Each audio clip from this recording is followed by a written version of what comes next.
கடலெண்ணெய் 2 ஸ்பூன் ஊற்றிக்கலாம்.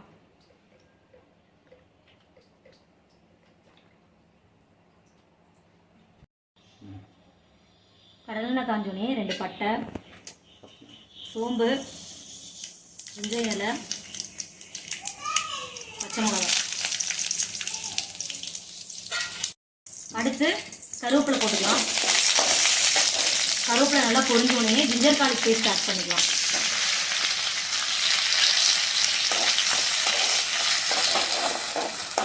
நல்லா எண்ணெயில் நல்லா வதங்கணும். நல்லா வதங்கினதுக்கப்புறம் சிக்கனை ஆட் பண்ணிக்கலாம்.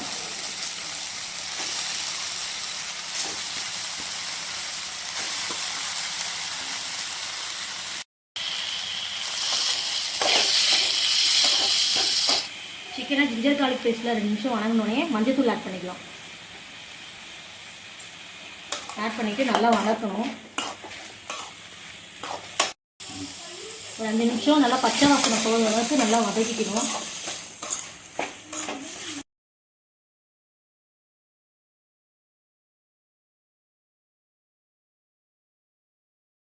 நல்லா வதக்கணும்.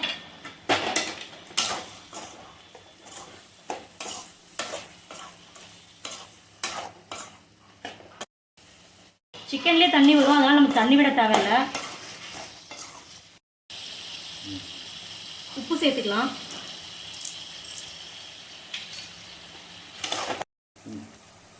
சின்ன வெங்காயத்தையும் முந்திரியும் அரைச்சி வச்சிருக்கேன்.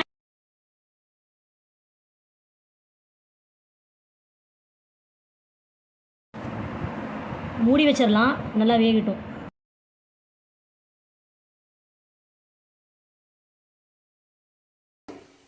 பாருங்கள், நல்லா ட்ரை ஆகிடுச்சு.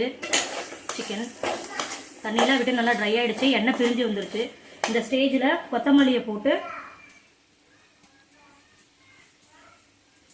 நல்லா கிளறிக்கலாம்.